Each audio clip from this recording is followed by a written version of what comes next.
Hi, I'm Pallavi Simmons, your makeup expert with Glamrs.com. I'm going to start with Sanchita, who's about to do her own makeup, and I'm going to take her through it while explaining the use of these brushes and the method of applying the products that we have picked for this shoot. We're getting on, Sanchita, with the more terrifying part of using brushes, I think, for most people, and that would be eye makeup. Although it's not a necessary thing to do, I would use a little bit of powder under the eyes, because for somebody that's trying on eye makeup, this is a great way to prevent falling eyeshadow from sticking to your skin. So tiny amount of powder, which you should not forget to dust off with a powder brush later. Let me just tell you that the theory remains the same. Again, flat brushes for heavier application and deposit of color, and rounder brushes for softer finishes on the eyes. So washes of color, blending two colors in, this is a great brush. So now this is called a small eyeshadow brush. It's a paddle brush again, flat hair that's held together really flat. So I'm just picking up a product. Now if you notice, the picking up is important as well. Now with a flat paddle brush, don't ever use the tip like this to pick up a product. You're ruining your brush. You're not going to get what you want. So use the paddle of the brush, which is why it is a paddle brush. So use the paddle, pick up your product, use the paddle, apply the product. So place it as you would if you were using your fingers. So kind of sweep it across, and using the flat of the brush, use it where you normally would put your highlighter. Now this simply blends the two colors or more colors together. And another thing that a rounded brush does is that it gives you a softer deposit of color. So I'm just coloring the corner of her eye, again using the flat brush. This is to show you how you can mix two colors using an eyeshadow brush. So as you can see now, there is a clear separation between colors, and also there's a shape that you can't kind of blend off with a flat brush. So you want to use a round brush to soften those corners, edges, and make it a soft finish. Make sure that you don't press into your eye. So you don't want to push anything into your eye or push the pigment into your eye. You actually want to soften, give it a softer focus. So I'm just going to show how you can use a liner brush, because this is also very important to create shapes on your eyes, especially if you like winged eyeliners or if you like very precision eyeliners. I do understand that most eyeliners come with their own brushes, as in wands that actually deliver the product, which is great as well. But having said that, professional brushes do have a little bit more bend. This bend actually helps you create shapes. Remember that brushes that are long need to have color along the entire length of the brush. So you just have to pick up the product also along the length of the brush. Make sure you have the excess off, and then paint your eyeliner as you normally would. Now Sanchita is holding the brush in absolutely the perfect way. I noticed that most people that use liner brushes tend to use the point, again even on the eye. The whole point of having a nice long bristle is to use the length of it, so you can sweep the color across your eyes in maybe two motions, if not one. In the event that your product has dried up on your brush, just always keep tissue handy. You just want to take off the excess product so your brush gets back to its nice, flexible self. Another key feature for Indian makeup is kajal. I think most people have progressed from wearing kajal just as a kajal to smudging it, making it more intense, more smoldering, softer, more captivating. So I'm going to show you how you can use a smudging brush. Basically, it's a tuft of hair that's very tightly held together in a mound, which is sharp at the top. Now, there's a reason for that. Now, the tip is used. As you can see, the tip is quite small compared to the entire brush. Now, this is used to kind of soften the product that you're using. And as you can see, there's a small incline along the brush, which is quite tapering. Closer to the eye, you use the tip so it stays dark, and as you taper down, it softens. So on her, I'm going to use a generous amount of kajal. Now just remember that if you're going to smudge a kajal, you need to have enough product to smudge at all. So as you can see, I'm going to do a fairly thick amount of product here and take it to the absolute corners of the eyes, both ways.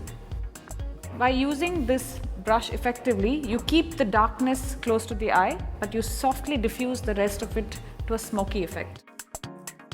So the point actually keeps the product, whereas the tapering hair disperses the product. So you disperse the kajal to create a soft smoky effect. Now the eyes are done, so we've done a very basic use of brushes on the eyes. is 2 eyeshadows, how to use a liner brush and how to use a smudging brush. Now what completes an eye makeup really is eyebrows, and most people tend to kind of not do it at all. And if you have very thick eyebrows, it's okay to just groom them with an eyebrow brush.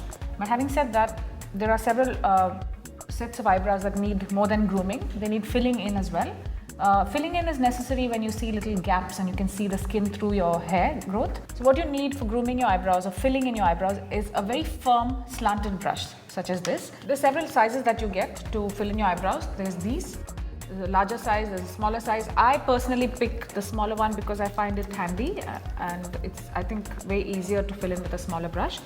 And just make sure that the bristles of an angular brush are not too soft. They need to be a little stubborn and a little inflexible. Just going to use a color that's close, like a deep brown, stony brown. Make sure that you angle the longer point inwards and then go according to the growth of the hair. So you do it in upward strokes because that's how your hair grows. Make sure you get the color here as well. And as you come to the corner where your hair slopes downwards, make sure that you turn the brush this way.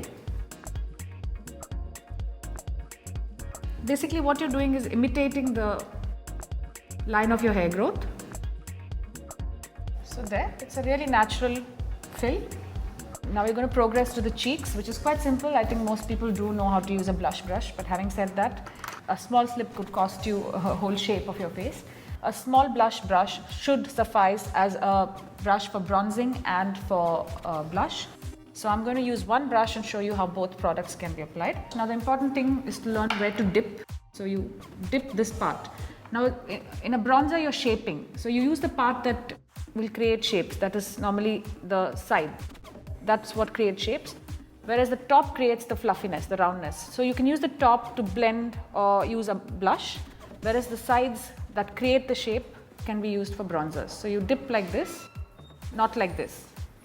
So you dip like that, get a fair amount of product and place the color in the hollow under your cheek. The minute you use the rounder part, it's going to get soft and it will give you a more rounded appearance versus a sculpted appearance, like that. This is just to show you how to blend or how to use this brush for this, for a blush effect as well. Now when you're using a blush, then use the round because you want the color on your cheeks. And now you can use it in rounded motions and blend it in with your bronzer. So you create a diffused effect. So there's no shape, there's no specific shape. It's more like how you dust a powder. Just be mindful that if you're using a blush brush for both products, it has to be a small-headed blush brush. If you used a large-headed blush brush like this one, the chances are that if you're not very good with using brushes or you haven't used brushes at all, I wouldn't recommend this for both products. This is great as a blush brush only. You cannot really use this to sculpt and shape because of the large rounded head. Coming to the last brush on our basic brush kit tutorial. There's a lip brush, which I think most people either don't need because we tend to just wear your color in, or most people just simply know how to use a brush. Now again, lip brush is a paddle brush. It's flat and the fibers are really stuck together, so you can actually pick up the lipstick and paint over. Now this lovely curve that you have on a lip brush is meant for you to be able to pick up product, again using the flat of the brush. This actually helps with the precision and also to paint in the corners. This curve actually helps to paint in the corners right here, which most people miss when you simply swipe your lipstick over. Sanchita's already worn a lip pencil as a base, so I'm just showing you over that. As you can see, the curve actually helps create the shape and the paddle fills in.